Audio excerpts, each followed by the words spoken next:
เคยเปิดเผยไปกลัวจะเสียใจจะเสียเธอปิดบังอยู่ตั้งนานและมันอัดอั้นใจยิ่งเราใกล้ชิดกันยิ่งหวั่นไหวจะสบตาและหลบตาเธออยู่เรื่อยไป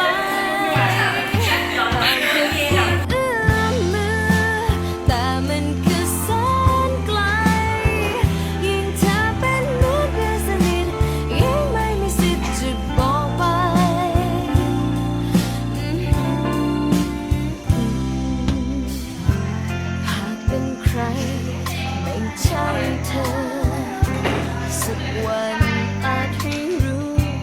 ต่อไปแต่เป็นเธอที่คุ้นเคยก็เลยต้องยับยั้งคอยชั่งใจปิดบังอยู่ตั้งนานและมันอัดอั้นใจ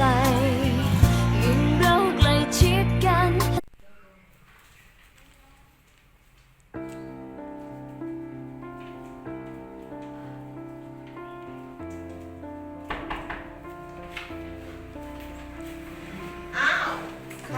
คิดว่าฉันต้องได้ทำไม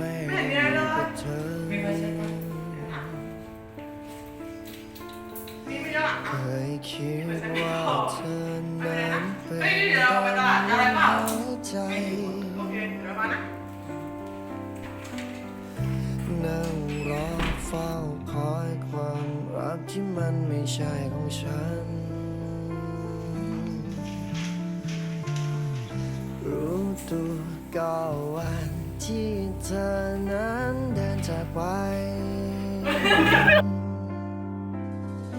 เหมือนคนตายที่ยังหายใจหวังมากไปสุดท้ายก็ช้ำให้น้ำจันแก้วนี้ยอมใจขอถอยไปไกลจากรักแห่งสวยให้ความเจ็บนี้ล่องลอยไปไกลลืมว่าเคยมีใครที่มันเข้ามาทำร้ายหัวใจให้เราเจ็บช้ำให้ลืมเรื่องราวทุกสิ่งลืมว่าเคยมีใจลืมคนที่มันใจร้ายให้มันหายไปจากใจ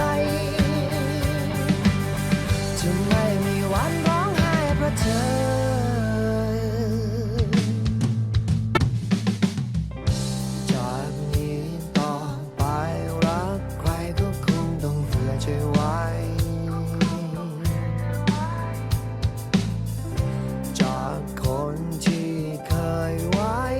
ก็กลายเป็นคนอื่นแล้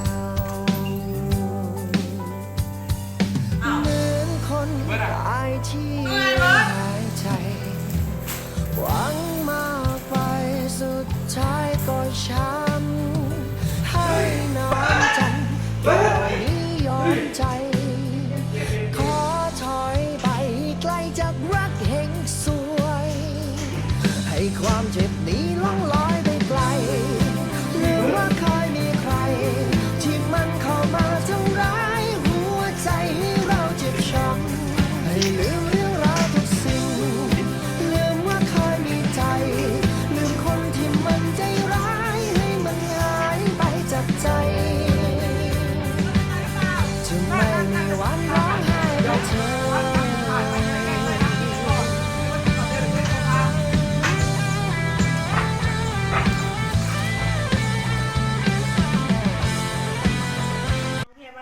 สวัสดีค่ะครับสวัสดีครับมีคนไข้เกิดอุบัติเหตุนะครับเกิดอุบัติเหตุที่ไหนคะที่บ้านครับพอดีว่ากินน้ำยาล้างห้องน้ำเข้าไปครับอ๋องั้นเดี๋ยวอีก15 นาทีมีรถโรงพยาบาลเข้าไปรับนะคะได้ครับเร็วๆนะครับค่ะสวัสดีค่ะ